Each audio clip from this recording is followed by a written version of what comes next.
Welcome to Season 2 of the Shop Stool Podcast, a podcast for woodworkers and the maker community in general. With Joey Chalk from King Post Timberworks, Bryan Cush from Sawdust Bureau, and Robin Lewis from RobinLewisMakes. Hi everyone, I hope you're all very well. This is episode 18, Season 2 of the Shop Stool Podcast. As always, I want to start by introducing my two co-hosts. Joey, how are you today? Not too bad. How are you guys going? Yeah, not too bad, all things considered. And Bryan, how are you? I assume going pretty well. Pretty well, thanks. I assume you're a slightly tired man. Yeah, I think I got 4 hours last night, so I'm well rested, Champion, bright-eyed, and ready for this. Yeah. Okay, well, we're going to get into that in a second. My name is Robin Lewis. Welcome to the show, everyone. This is the Shop Stool Podcast. So today is going to be a bit of a, I think it's going to be quite a different show. We're sitting with two big topics that we're going to talk about, and on one end we've got this amazing news, and on the other end we've got a pretty difficult topic to talk about. So I think it's going to be a very interesting show. Now, anyone who follows Bryan from Sawdust Bureau on Instagram would have heard the good news.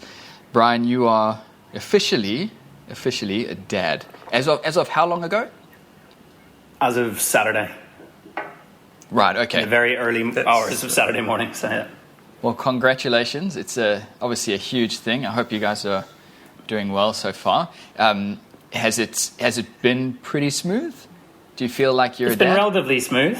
Yeah, I do feel like I'm a dad. And, I mean, the lockdown's obviously affected some parts of the initial process of introducing to friends and family, but in some ways it's been really nice just to spend that time together as well and bond the three of us. It was a fantastic feeling to be discharged and out of hospital before you sense that things are going to get a bit tricky in the medical world. Yeah, what a crazy time. Obviously, being born in Ireland, I'm still pretty well connected with what's going on there, and it sounds horrendous. Feels about 2 to 3 weeks ahead of where we are in Australia. And, right, okay, interesting. Yeah, we were just looking forward to getting out of that hospital as soon as possible. Yeah. But he's home, and he's safe, and he's well. And Mum's doing good, so yeah, now we just got to That's awesome. sit out the next few weeks as we would have been doing anyway, so Yeah, it doesn't really change, but plenty of time to think about what we're going to discuss tonight. yeah. Sorry. I guess the $1 million question then. I didn't even ask. Is it a boy or a girl? It's a boy. It's Xavier. Yep. Xavier. Okay, that's a cool name. Mm-hmm. So is shortened to Xavi after one of my favourite soccer players, but didn't tell that to my wife Lana until after she really settled on the name. So we got it across the line. So is Xavier sleeping in that fantastic cot that you built for him? He's resting in it. I don't think we can leave him in it until 3 to 6 months or something, depending on what guidelines. But he's resting in it during the day, and we're sitting in that room with him. And he looks pretty tiny in it. But that doesn't last for too long. No, it's great. It's great that I managed to finish it in time anyway. That's awesome. Yeah. So then, we were talking about the sleeping thing. So you feel like you're getting enough sleep. Have you gone back to the shop since then, or are you out of the shop? I was actually in this morning. Friends of mine are moving offices. I think they're moving to home offices, and they broke a bracket for a table. So I went in to do an emergency welding job on it this morning. Right. It's pretty weird going in there and not knowing whether I'll be able to access the shop this time next week. Yeah, right. But it was nice to get in and see it, and see my dresser unit that I've built for the baby's room, and it's 90% finished, waiting on hinges to be delivered, and who knows? Could be 2 weeks, could be 4 weeks, could be longer. But it's just the uncertainty, everything up in the air. But like I said, we're trying to roll with the punches a bit with it on it, and there are more important things in the world at the minute. Yeah. Unfortunately. That's probably a good segue into what we were gonna talk about next. Now, obviously, everyone is aware of the coronavirus of COVID-19, and up until this point, we've steered clear of talking about it because we haven't really had a good reason to talk about it. And I think there's something to be said for, adding your opinion where your opinion is needed instead of just jumping on that hype train. And I'd like to believe that's why we've steered clear of it up until this point. Yeah. But if any of you follow us on social media, you would have seen Joey put out a particular post about how he's had to move out of his shop.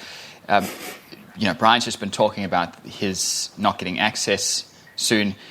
It's now getting to the point where we're going to see this starting to affect us in terms of small businesses, and it's a pretty, unsettling time, I think, for all of us. The figures about the unemployment rates are just, it's horrendous, and us at the bottom of that business chain are going to be the first people to really suffer. So, I guess, Joey, have you noticed a decrease in the number of quotes that are coming in? Has that been pretty significant?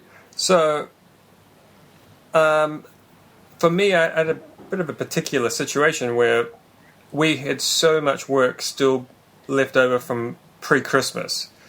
And so I had it all booked up. And I think I even mentioned I had pretty much work booked up till March. And that's right where we are.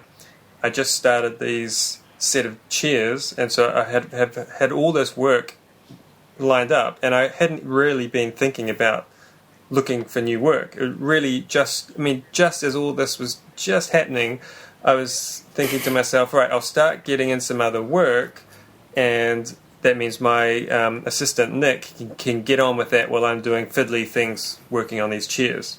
Kind of just more difficult, weird things that really one person needs to do all of these processes. And that's when work, it just wasn't there. You're talking about, has there been a lack of quotes? There's been 0 quotes. There's been no interest as of pretty much our last recording. Really, when a day after our last recording, I was like, "Hey, there's nothing around. What are we going to do? I'm looking for cash flow, and it's not there." We started really, and then things broke. So really, this week is this Monday for me. So we're recording now on Friday. So 5 days ago exactly, it was Monday morning, I let my assistant go, said, I can't have you here, we've got no potential work. So I fib a little bit. I've got 2 jobs, which one of them is a guarantee for whenever I can get back to the workshop. One of them is dependent on the bank providing money for this kitchen build. Who knows if they're wanting to lend to this couple at this point, so that's like all up in the air.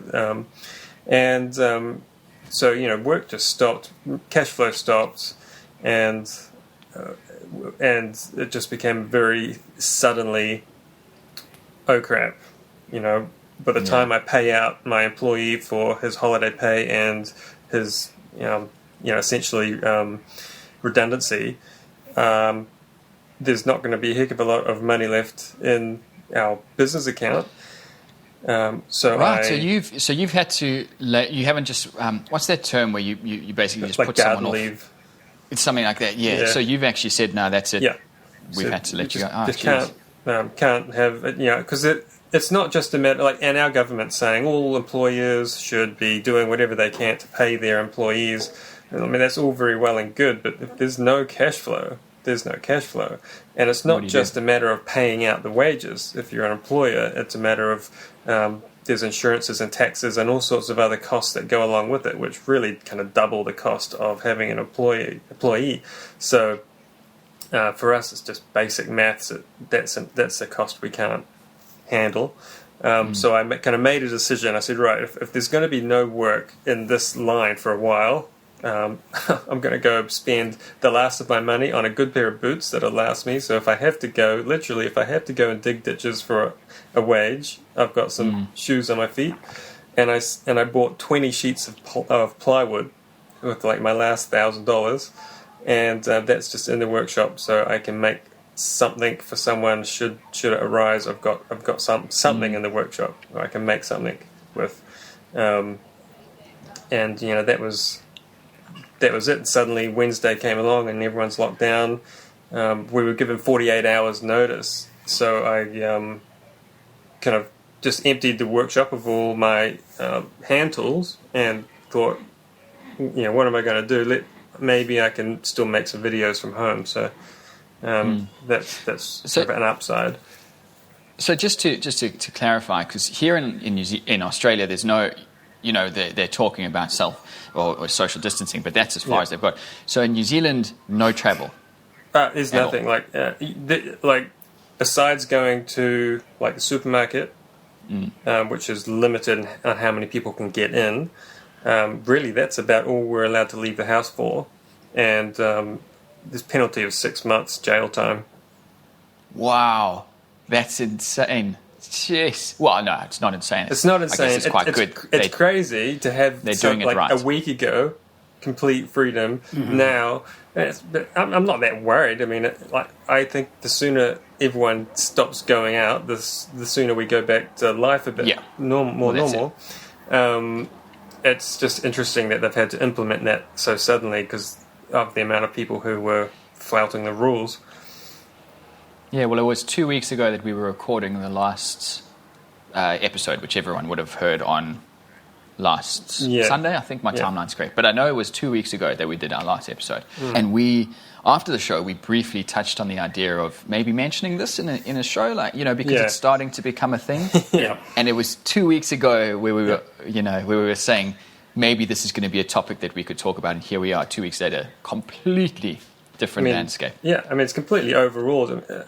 So I was in pretty, we were in definitely considering that we would just have to sell everything somehow, take a loss on the workshop property, and there's just not enough money to pay the overheads of having a workshop property. No cash flow means no money can go out, and we have some savings, so like any good business, we have a separate tax account. So we have money in there ready to pay our tax bills and some other government bills, which they've just come in, those bills, which is really bad timing for everybody. Like everyone in the country gets them at the same time, essentially. So we're like, okay, do we pay the tax or do we pay our insurance for another month? Which would we rather? Who would we rather be in debt to? Who's got the bigger baseball bat for our new tax? And so luckily, after my video with the cheers, which was an awesome job, and I'm annoyed I can't carry on with it. But, I got a lot of people emailing me just straight up asking how can they give me money, which is insane. So I had a handful of people just donate to me on PayPal, which is crazy. That's amazing. One particular man, Bert, from Europe, he paid a significant amount of money, which is outrageous. I'm pretty humbled by the whole thing. That's amazing. So he's paid enough money to keep the workshop going for like 3 weeks.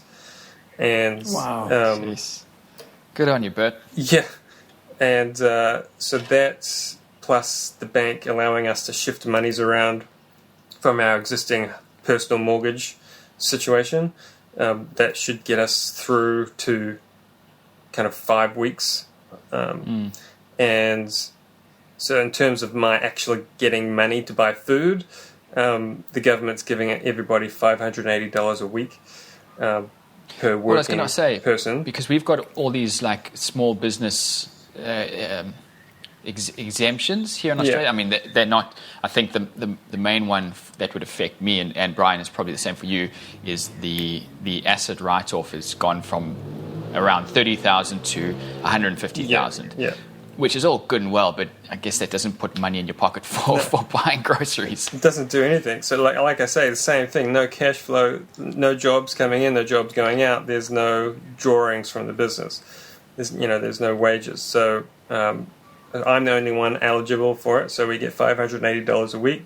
That doesn't cover our household bills, but it's enough for us to skimp and save. Just kind of ration it out, and that should be enough for us to carry on buying food and pay the kind of household insurances and all that kind of thing as well. So, So that's, at the moment I'm just kind of resigned to the fact that we're stuck, and I'm kind of in holiday mode, to be honest. So like it's just become, it's only officially day 2 or 3 at the moment, so everything's still new. We've still got some chocolate in the pantry. When that runs out, I'm not sure. I'm not sure what really happens. Miserable. Yeah. So just that video that you were talking about, to those of you who haven't seen it, so I saw that video in my subscription feed, and I just saw the title about the chairs, and I thought, it's a chair. Not expecting that intro. Yeah, right. And as soon as you sat down, I went, oh boy, I know what's coming. I know it because I'd seen your... So it's amazing that people have responded like that. That's just... Yeah, it's very humbling. Incredible. I'm not sure how to respond to these people, and all I can say here is at least thank you, and that's, the bare minimum anyone can say, but I'm not sure what else I can do. It's just outrageous. So I feel a little bit slightly obliged to push through and make things happen, which I definitely will. If I can't do what I'm doing, I really don't have much of an option for income. So I just hope that some work comes in, and I think that's the biggest part of, I would imagine, all of us who makers of things. It's the scariest part is trying to work out, are people going to have any free cash? Like, A, is there going to be any free cash? B, is anyone going to even entertain the idea of wanting to spend it on having some furniture made or custom anything made, even if it's just a plywood desk for them to work from at home? Are people actually going to want to pay someone else to do it when there's such tight cash flow everywhere? And so long term, or short term, say we get out of lockdown in 4 weeks, what happens in 6 weeks? People are apparently all going to go back to normal, but people are going to be in debt because they've got the same issues like I do. A lot of people, I imagine. So, we're not going to have any free money to start buying anything fancy. So why would anyone else? And so I am worried a bit about the future of any businesses that are reliant on essentially, free money, not free money, but, spare money to buy luxury things like furniture or have anything made. Niche markets, yeah. Brian, have you noticed anything? I mean, I guess you've kind of you've hit it at the right time because of, you planned to take this time off, but have you noticed anything on your end? So 2020 has been a really strange year. So again, for anybody first time listening, I'm based in Melbourne. Joey's obviously in Auckland and Robin's in Townsville. So all these different state government things and federal government will apply differently to each of us. And it's currently Friday afternoon, midday Friday afternoon. So we're going to try to get this podcast out a little bit, 27th. We're going to try to get this podcast out a little bit quicker, so what we're talking about is still relevant because everything's changing so quickly. But I've definitely seen 2020 has been a low point for me in terms of jobs coming in. We were obviously pretty badly hit by the bushfires. That just destroyed Victoria's economy, and then this is following it up. So luxury goods market is just tanked. It's dead. Yeah, like it's gone. Yeah. And I think it will be gone for quite a long time. So I've kind of accepted the fact that my business will probably bite the dust in some form or another. I think all the early talk of creative thinking and sort of like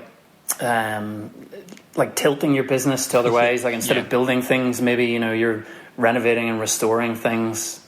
It's gone. Forget about it. There's going to be too many people looking for those tiny jobs to create enough cash flow to keep everybody going. There's probably enough work for maybe less than 10%, I would say, in terms of, like, that's just an arbitrary figure, but I would say 1 in 10 maker businesses will probably survive this in the medium term. In the short term, I'd say pretty much everybody is relying on responsible government. There is enough money in federal reserves, and they need to show us that they give a shit about us. Australia has enough money, do they? Yeah, they do. Even the New Zealand government has enough money. Well, there they is borrowed money it all within. at this point. Yeah, but they're borrowing against good assets at very, very low rates. Yeah. And it is going to require government bailouts across everyone. Like at the minute, the current federal grants and deferrals, I mean, they group small businesses into like companies that are turning over $100 and something million. So I'm like, this is completely different. Completely different. You cannot treat everybody in that category with the same tax write-offs and saying you can access your super and deferment of returns and all this. Like, it doesn't affect sole traders. No, it doesn't help at all. Yeah, our government just laid out some specifications for small to medium businesses, and they're going to get some, like you're saying, all these kind of tax breaks and asset blah blah blahs. But I don't even qualify as a small business. I'm so far below the turnover requirement to be called a small business that it's that I just think there's going to be actually thousands of sole traders, craftsmen, builders, carpenters, makers, lawnmowers. All these businesses are just going to go flat, and I don't know what the plan is, but it's interesting because I'm sorry I'm cut you off, Brian, but I'm just like rambling more about right. Like I say, I've got a couple of jobs lined up, possibly. I just have no idea where like people have said to me in emails, like you were saying, Brian, change your approach, maybe make things for bigger companies who need to sub it out. Well, I mean, that's not going to happen. No company's going to give away work at this point. And you change the direction you're going, and it's like it's unless you want to get into the mass production market, which I have been dabbling in with behind the scenes, which is just a nightmare. Like, you wouldn't believe the price points people are trying to push down when you're buying multiples of things. It's just insanity what people want to pay so they can make their 100% markup, and you're making like 10%. That's just insanity. That's especially a whole different... with the supply and demand. Kilter the way it is now, the people paying have all the power. Yeah, so I just can't see how, unless everything just is a snap of the fingers and everyone's just got the cash they had a month ago, unless that money's in people's accounts, I think I just can't see, like people like me, I've got whatever many, $100,000 worth of machinery, I just can't see me keeping it. But then it's trying to, selling it. Who do you sell to? Yeah, exactly. This is the issue. I mean, I would recommend a really good podcast by an Irish economist called David McWilliams. I think we spoke about it just after the show finished last week.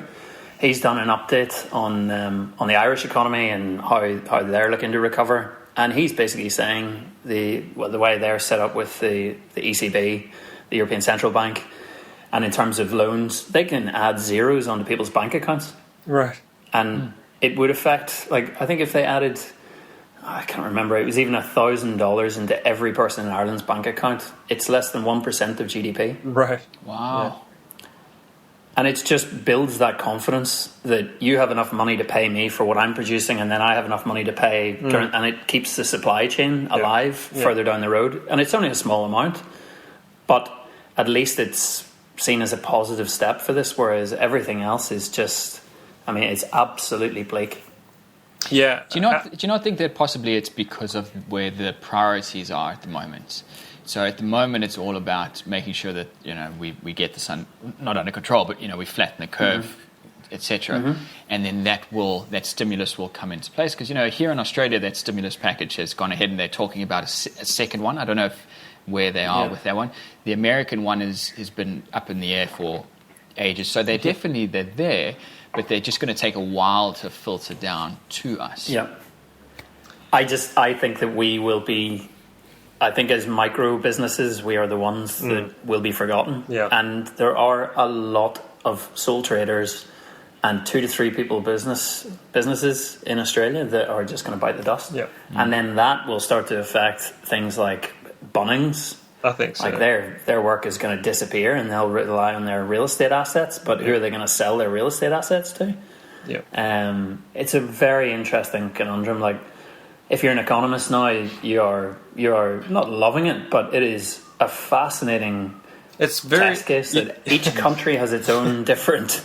You look at the Swedish model versus the American versus the British versus the Kiwi. Like, every country is dealing with it slightly differently. You just imagine an economist sitting there with all those papers spread out, and then the news bulletin comes on, and they just wipe the desk clean and get a nice little blank piece of A4 and right, what are we doing? All these books now mean nothing. All of this literature, throw it out. Yeah. There's no, But I would genuinely recommend everybody out there go and listen to that David McWilliams podcast, because it does offer some form of optimism. Right. That there are potential solutions to save businesses and save jobs. But in the short term, I went in and did an emergency welding job this morning for a friend's company that's relocating to a work from home business. They just needed a few brackets fixed. But I don't know when I'm next going to be able to access my workshop. You'll obviously, Robin, because you have a home workshop, as we spoke about in the last show, you'll be able to go there. Yeah. But for how long will timber yards and supplies be open? Yeah, and then that's it. When will they start running out of goods? When will the containers in the ports run dry? When will the mills stop running? Is it 6 months before we'll sort of start running into timber supply issues? I think it's going to be fascinating. Certainly here, things like that, there's been a big emphasis by the government that these are, especially shipping, and I imagine at some point things like timber milling will be classed as essential businesses. Yeah. Mm-hmm. And I think they've made big pushes to explain to everyone what is essential and what will keep running. And so there's not going to be things running out, but unless you are an essential... from our point of view, our interest, unless you are an essential builder, you won't be buying materials or anything. And so these are people who are currently working on infrastructure and hospital builds and fit outs that are halfway through. Those things are being pushed through to get finished, and then that's it, boys. There's no work after you finish, building your hospital wing or whatever. You're in isolation too. I think, Robin, you're in an awesome situation that you've got stores of drying or dry timber. You've got tools. You can actually essentially produce, even if it's just for content. Like I say, selling things is going to be the trick. But, there's going to be loads of people to watch your content. Yeah. Well, I really wanted to hit on this. So I've been keeping an eye on some of the channels in my sort of... in my range in terms of views and subscribers, and everyone that I've looked at, they've had a bit of a jump. I myself have seen some of my best YouTube growth in years over the last 4 weeks. Wow. And I think it's just, I did a bit of research, and I found one article a couple of weeks ago talking about how your Instagram, Facebook, YouTube, all that traffic has increased, and there are content creators out there which are starting to see the benefit of that. How it's going to affect advertising. Yeah, that's what I thought. And how that's all going to, who knows how that's going to go. But for the minute, my CPM is pretty much what it was. Okay. So it's looking pretty good. And I think that was I would assume is one of the goals of what you're doing now, Joey, with this workshop. Now it's all content for you. That's something that you can really sink your teeth into. I'm going to try. I think there's a bit of a sweet spot from when, let's say an advertiser has just paid for a month's worth of advertising from Google. That money's still there. They're still going to run those ads. Whether or not things get renewed or even just get cancelled is. I feel like we're being very pessimistic, but I just think it's reality that advertisers aren't necessarily going to... I don't think this is pessimism. And so I think at some point there's just not going to be enough ads, or there's going to be a dramatic decrease in the amount of ads playing on YouTube, because there'll be a dramatic decrease in advertisers spending the money. Because what's the point if you can't go to the shop? There's no goods to advertise, At this point, they're saying the lockdown is a minimum of 4 weeks. It could be pushed out a week, 2 weeks, 3 weeks further, depending on what happens with the actual outbreak. So you start thinking about businesses who are spending good money on advertising, and there's zero way people can do anything to convert that advertising money. They're just going to pull the ads. And so the AdSense... Or at least just significantly charge a lot less. Yeah. So they're going to give Google way less money, which obviously and so the AdSense is just going to drop off, and mine's already the lowest it's been since I started YouTube. So, I am planning to... I might earn... If I'm lucky, I'll earn what I've always earned regularly on a monthly basis, but I think it's going to be dropping off. So I'm making these videos more for fun at this point, but if I can get some money from the AdSense, from the views, that's good, and it helps me carry on for another week or so. But I think you're probably in a good situation here because you have had that success in the past. If you've also reduced your content massively, which I think has not helped your cause at all. So if you start doing what Peter Brown, Woodworking for Me, or Steve Ramsey, they're all pumping out the videos because the eyeballs are there. So maybe if you go in with more of a, my CPM's going to drop, but if my views increase, I think that's the idea. You can even it out. I'm going to try and pump out a video every second day. I'm not sure if it's going to work, but because boy, my shoulders are already sore as heck from planing. So I'm not sure how long I'll keep it going. I'll look like Arnie by the end of the 4 weeks. Today I was flattening and thicknessing 2 boards for the top of the side table, and after one side I had a twist in it, and I finally planed it out, and I just thought, man, I can't believe anything was made pre the Industrial Revolution that didn't look like a 3-year-old made it. It is so difficult. I mean, you have no idea how much respect there is for these guys who made these pristine pieces of furniture for royalty, and I'm struggling away just trying to get a piece of wood straight. It's just insanity. The skill set. Does that walnut plane nicely though? Because I've always assumed beautiful. Walnut's quite hard though, so it would make life even more difficult. It's not too hard. It's softer than oak, and one of the reasons I think it's my favorite timber to work with is it pretty much does what you want it to do. It very rarely chips out, and it cuts exactly how you want it. If you're chiseling across grain, typically it's just smooths off beautifully with a smoothing plane. But I've been finding these boards I'm working on currently have got some crazy grain issues, and it's a pain in the ass. So, because I'm not using sandpaper, I'm going to try and do fully off the card scraper or off the plane finish, and that's really challenging. Bryan just dropped out of the call there, everyone, so just catch him up. I was just telling Robin about how I'm struggling with hand tools, and my respect for ye olde woodworkers who are able to make actual nice furniture with nothing, with no tools, and not to mention tools they probably made, which is just insanity. My level of respect for ye old timey woodworkers has just gone through the roof. So yeah, that's crazy. Yeah, absolutely. So interesting about the internet. This has obviously all been over the news, and I wonder how this is going to affect YouTube. Particularly, we talk about YouTube and content creation. I did a live stream last night. I haven't done a live stream in a year, and I just thought I'd give it a go.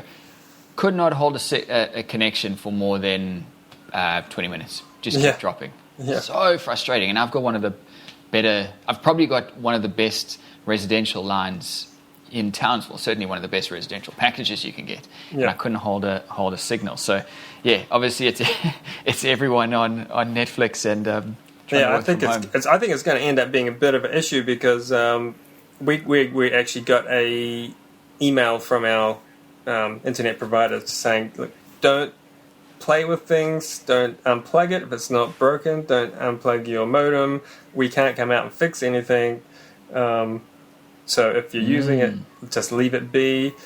And you can't, if you're on a capped plan at the moment, you can't upgrade to unlimited because everyone's trying to do it, and already they haven't seen data usage like this ever, and the world is just sitting using the internet, and I think it's not going to last very well, to be honest. No, especially not in Australia. Our internet is slow as anything, especially in Melbourne. It's dreadful. It's disastrous. I'm essentially, so obviously working from home, I'm just continuing as normal, the particular industry. And so I'm in the aged care industry, which has been absolutely rocked by this. Because of that, obviously we're not, our sales are going to decrease, but from a support perspective, which is what I take over. You're vital, It's business as usual, if not busier than usual. So it's, we've been pretty lucky so far. Who knows what's going to happen in the future? But so far we've managed to stay afloat. But in terms of that internet connectivity, it's massive for me. I need it, all day, every day. So who knows if it's going to actually have a serious effect on, because at the end of the day, if that affects my ability to work, then there's just another factor that's it's going to stuff it all up. It's going to be interesting with the content creation when it gets to a point that it's no longer worthwhile. Like we all, we all love aspects of our job, and it's essentially a hobby that gets merged into a job, and there's bits that you love about it. But when does it become too much effort to put the content together that you're not getting financial reward out of it, and we're just going to be working? We're just going to have to work with whatever we can get, like you're saying, digging trenches, or maybe some of us end up building hospitals or infrastructure projects or something like that. And what's more important, like our grandparents did it after the war, and now we're gonna have to get on with it and just lump it. And I think a lot of people should nearly enjoy the next few weeks and treat it as holiday time and time to spend with their families, because after that things are going to get tough. Yeah, well, I haven't had a week off work, let alone 4 weeks, since I had cancer. So we're looking at 7-8 years ago. Yeah. And so for me, I was like, it's actually kind of relaxing, but at the same time, it's stressful knowing that who knows what's going to come next. But I think you're right. For the content creations, my YouTube, the way it began, it was never to make money. I never even kind of knew it was an option to monetize. It was a couple of years after the fact that I heard people say the word monetize, and I was like, oh, how do you make money from YouTube? So for me, I will probably just keep posting whenever I can, and whether that if I end up digging ditches, then I obviously would have not much time to be doing YouTube. But for me, it's just a fun thing, and I like to do it, and I don't care if I don't get paid from it, really. Although right now, it would be really nice if I did. But yeah, I think you're right. There'll be a point where I think a lot of people are just kind of have to go to work and do the real deal. Yep. Yeah, I guess as someone who's very involved in it, I've only been looking at it from the perspective of the competition is just going to increase. Right. That's a really good point, because you may have the competition decreasing at the same time because people are having to get quote-unquote normal jobs. Good point. Very good point. But I don't know. I think the most important thing now is it's just being cautious. It's not about going to public spaces, and the stuff that I've seen is just crazy. Having obviously just come out of hospital, and there is a shortage of medical supplies, but it was just the blasé nature of it. Food courts open, people sitting opposite each other on 2-seater tables, talking away, packed. It genuinely worries me. I see the difference in. I live in a part of Melbourne that on one side is a very white picket fencey sort of Caucasian, that sort of, and then on the other side is more between Footscray and Yarraville. So Yarraville is the white picket fencey side, Footscray is Asian markets, and I look at the way that information is being absorbed and people are acting in either a suburb. You go to Footscray, 1 week ago, you'd have 3/4 of people wearing masks. 1 week ago, before there was any real government advice on this, people, they respond based on the way that they know best. And that's the collectivism thing of protect everyone. I go to Yarraville to a supermarket today. people are looking at me and avoiding me because I'm wearing a mask. I'm the only person wearing a mask. I'm like, this is nuts. And I know not everybody can get hold of masks, and we're probably lucky as furniture makers that we have them. But Yeah. it's just the close contact of people. They're not looking at countries that are further ahead than where we are now. They're going about, they're still in bars, or they were still in bars up till last week, thinking the whole thing will just blow over. And it's like, now it is so important that everybody properly isolates. So the New Zealand policy, I think, is great. It's really hard for me because my Kiwi family, my mum and dad obviously just moved to New Zealand. My Kiwi grandparents are in a care home, so they're now in lockdown in the care home. Yeah. My mum's managed to be listed as their carer, so she can go. Right. But that's it. Like, how long they're going to have to stay there for, and what happens if there's an outbreak in a care home. Like, people need to be responsible with this. So I just implore anybody listening, don't hang out with your friends and family. Hang out with the people that are in your household, and that is it. If you want to go to a park or a beach, like, really consider, is it worth it? And are you going somewhere that's going to be quiet enough to keep it as safe outdoor recreational activity? Because if it's not safe, and if we see things like we did in Bondi the other week with just idiots going out, then the government will lock you down and they will lock you in your house, and you're not going to get out for that fresh air for a month, at least a month. Yeah, well, they said on the news they're starting to target I'd say target, that's probably a bit too aggressive, but they're really dialing in on the areas that are the hotspots, so to speak. Yep. Which I guess is exactly what you're talking about. Yeah. And you look at the Chinese, the way they, and we're all experts now, but the way the Chinese have used social control to effectively get it under, and we're not going to be able to do that in Australia because of the way law works and civil rights. But it has to be everybody's individual responsibility. And if that means not going to bloody Bunnings to go and pick something up just so you can make something, you just have to deal with it. Yeah. I think I'm not sure what Australia's done, but our country I was really proud of actually our government for doing this. They implemented 4 stages of kind of like DEFCON levels. So we've got level 1, 2, 3, and 4. And when it was announced, we were at level 2. And there was guidelines around what your behaviour would have to be with these different levels. Level 4 being maximum, everyone's in lockdown. And within 24 hours of level 2 being announced, everybody, all the GPs, the local doctors, everyone was imploring the government to just go straight to level 4. You've told us about it. Right. Go to level 4. 24 hours later, we were at level 4. And I think everyone who I've seen interviewed has just been like, yeah, great, let's do it. Let's just start it. And then the sooner we start, the sooner we finish the 4 weeks. And if, I just think if everyone, it's all governments, just stop and then restart in 4 weeks. It's a pain in the ass. And a lot of people are going to feel hardship from it, including myself. But I think it needs to happen. Otherwise, there's going to be no more normal. No. Yeah. No. I saw such a funny comparison the other day.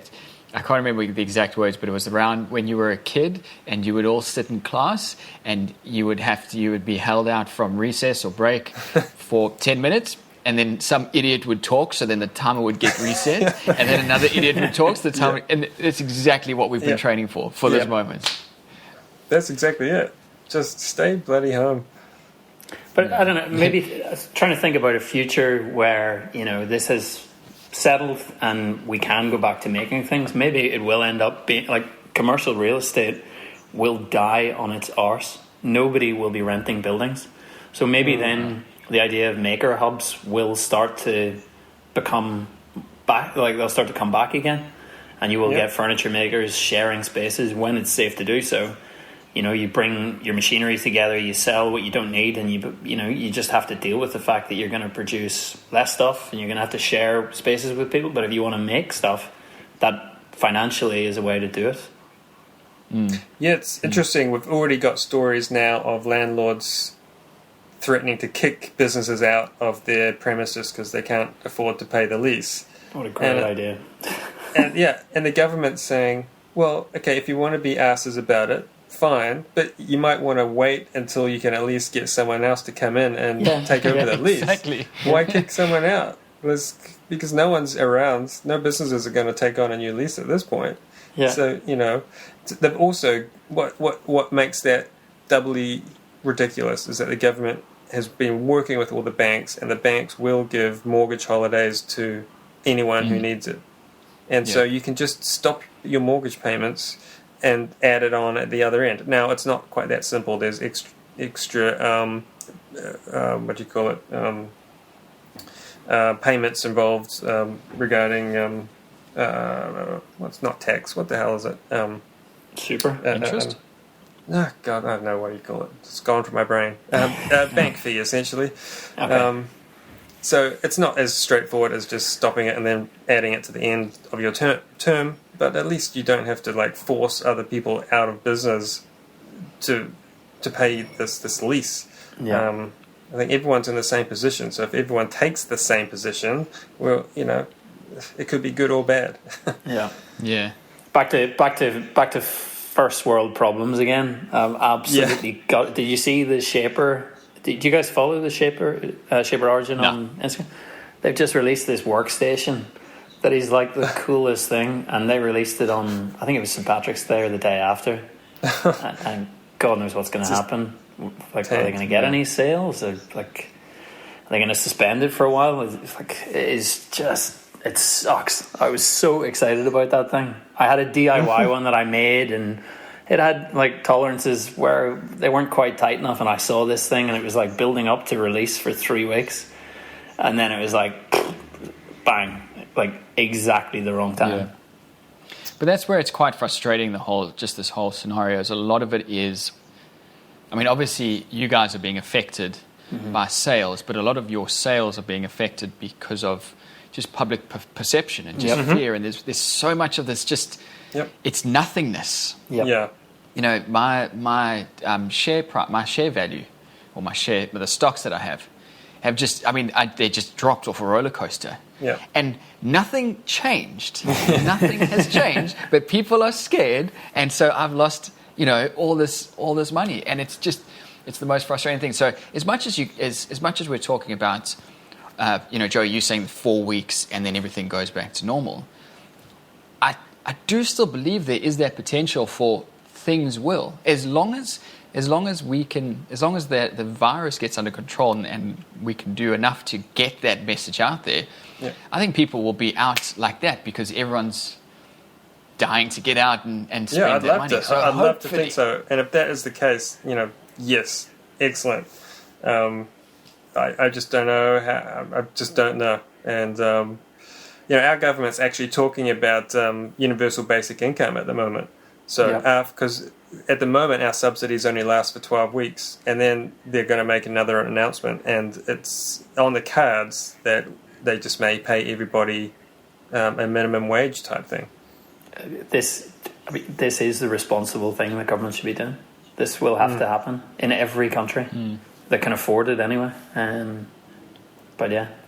And if that is the case, then everybody can do your woodworking and you're fine. Exactly. But you're just not going to be making any money from it. No.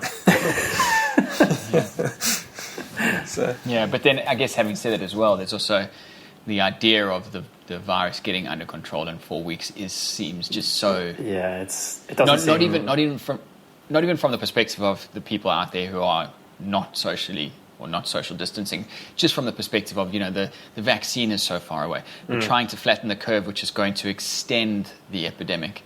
So. Yeah. There's such a great potential for both Australia and New Zealand to just get this thing under control. And we're islands. We're completely isolated. Yeah. It's completely stopped flights. We're still taking bloody Kiwis who are now deciding that it's time to come home from around the world. It's like you've had your chance. Block the border. Completely stop world travel. And then places like Australia and New Zealand who are completely isolated can just carry on once you get this thing under control. And pretty gutted I don't live in Tasmania right now. I reckon. Have they fully isolated themselves? I think they were the first Australian state to close borders, but they obviously still had people that were coming back, like Australian citizens that were coming back. I think that they made special allowances for. I don't know whether they put them into quarantine, but small population. It's relatively spread out. The cities aren't that dense. Yep. Like I'd say, Tasmania's economy, although it relies on the rest of Australia, a lot of the stuff will be back to like farming and agriculture will be flying when the rest of Australia is still suffering. Mm-hmm. Yeah. So, we wait and see. I've got a buddy of mine who's moved down there from South Africa a few years ago, and he was out in New Zealand days before the Australian borders all started closing down, and he got back to work and he went to the gym, and they found out that he had been away. And on the way out, the owner of the gym just said, "Look, do us all a favor, please don't come back for a while." Yeah. Work phoned him up and said, "Yep, you're not coming into work." They didn't even, he had no symptoms, nothing. Yeah. Just the fact that he had travelled overseas, work just said, "That's it." You Just going through the airport's risky enough. It is. Yeah. It is. With your cancer, Joey, is this an issue for you, or is Not anymore? No, really only when if you're going through chemo. That's when you're just rooted. You've got no immune system really, and I really feel for anyone dealing with having to go to oncology departments constantly through this time, having to actually go to hospitals for treatments and things would be a bit of a nightmare. Yeah, one of my wife's good friends works in an oncology ward. I think she's part of the chemo, and they administer the chemo. That's her role. And they don't wear masks because the perception of the masks, they don't want to come across. But then having said that, there is a big school of thought that says the masks are only effective for people who are infected. So, if they aren't infected, then they're not wearing it. But I was just really surprised to hear that in a cancer ward, you would think everyone would just be top to bottom gowns. No, absolutely no risk. I reckon you'll see that change quickly in the next. While there are some supplies available in different hospitals, you'll see it become much more like the Italian, even the NHS. I've seen some scenes from there through friends that it's going to change quick. I think so. But I don't know. I'll do one aside from it. That's going to be a real positive to come out of this. I don't know if you guys are soccer fans. Not so much anymore. Not so much. But for anybody out there who's a soccer fan, we're not going to get to see Liverpool lift the league title, which is fantastic. I saw that on the news a couple of weeks ago. Fantastic. But I have a friend who works for a Premier League club, and they are now preparing their finances to not play a single match for the next for this calendar year. So the idea of people watching sport again, it's gone. It's gone for a long time, and we've just got to accept that. I watched one game of the footy this year, and it was pretty miserable with no crowd. And then they cancelled it, and I just thought, now what am I supposed to do? It's all, and I'm just a punter. Like the poor people in the the NRL, the AFL, all these leagues. It's just. But I think it's the people at the bottom. And then they'll be digging ditches with us. It's the people at the bottom that it really they were saying on the news the other day, the AFL players are in talks with the AFL, and they are talking about what cut they're going to take. And the AFL wanted it to be 70%, and the players pushed against that to get it back to closer to 50%. And it's I guess it's horrible for the people at the merch stand who's like, I don't even have a job now. I got nothing, and you're worried about losing 7. Not to make it about it, because let's not point fingers. Who should lose more money, but those are the people that it does seem a little must strange. be awful for those guys. I guess as well, we just got to find things to occupy our time, and there are loads of free learning programs out there, and maybe people can use it to upskill. Learn a language ideally, or something, like rather than just sit in our backsides and watch Netflix. Learn something. Yeah, go and watch my last video. There's a Skillshare link there. It'll take you to Skillshare. Is there? Okay. All right. Talking of videos, Joey. So when's the next one going to come out? it's a little tricky getting the editing done and stuff with the kids around. I'm at this stage just trying to do it in the evenings once I kind of hurry them along to bed, and then I have an hour or two to try and do it. So I'm hoping I might have one out tomorrow night. Okay. So every second night would be great. It depends how much I actually get done as well, because sometimes some processes take much longer than others when you're just planing and planing and planing. Yeah. You should see the piles of shavings I've got as insanity. And Bryan, your video, is that now officially on hold? I've probably got time to do it now. Yeah, you got heaps of time. I'm a bit annoyed as I lost a few files that were in the middle of the process that I was going to go back and film and add it in. And now I'm probably just going to skip it. The video can just get a bit shorter, a bit more succinct. And yeah. But I'll hopefully get that edited in the next few weeks, I think. Now you've got a perfect thumbnail. You've got a baby to put in the picture in the cot. It's going to be perfect. Yep. Yeah, that's true. I called you out in the live stream last night. I said if anyone's following Bryan, go harass him to get the video out. So if you see some comments on Instagram, thank me later. No, I'll get it going. Cool. All right, well, I reckon we'll leave it there for today. Wow. Crazy episode. I guess in terms of going forward, I think this is going to occupy a lot of our conversations over the next coming weeks. But we will just do the best we can with it, and hopefully it won't be too long before everything goes back to some kind of normality. Yep. Like we are all in the same boat as so many people listening to the show out there. So I think it's just really important to show a bit of solidarity and a bit of care for each other as well. You know, like maybe social media posts will sort of, we're not going to be posting new work. Maybe we'll be sharing old work. But we're all in it together. I don't know, maybe it might be an opportunity for us to do a few more interviews with people about their businesses, especially when things are getting a bit darker. Maybe we'll look and see who else is out there that wants to have a chat. Yeah, absolutely. It's interesting, yeah. Yeah, we can use this time because, presumably people are going to have a lot more of it free over the next coming weeks. Yep. So, yeah, cool. All right, so to everyone listening, I hope you enjoyed the show. If you did, please go ahead and give it a rating on iTunes. That really does help us out. And cross fingers, as soon as this is done, I'm going to go head upstairs and start editing it. So hopefully we can get this out as quick as possible. The Shop Stool Podcast is available on iTunes and most other podcast apps, as well as... we've stopped, and I should probably actually mention this as well while we're talking about this. I've stopped putting the podcast up onto YouTube just because we weren't getting too much traffic there. So it's now just strictly iTunes. That's where it is. It's the one place. So if you do want to listen to it, it's on the iTunes podcast. So my name is Robin Lewis. Joey and Bryan, thanks very much for hanging out. Take care, everyone, and we will see you in the next show. See ya. Stay safe, everyone.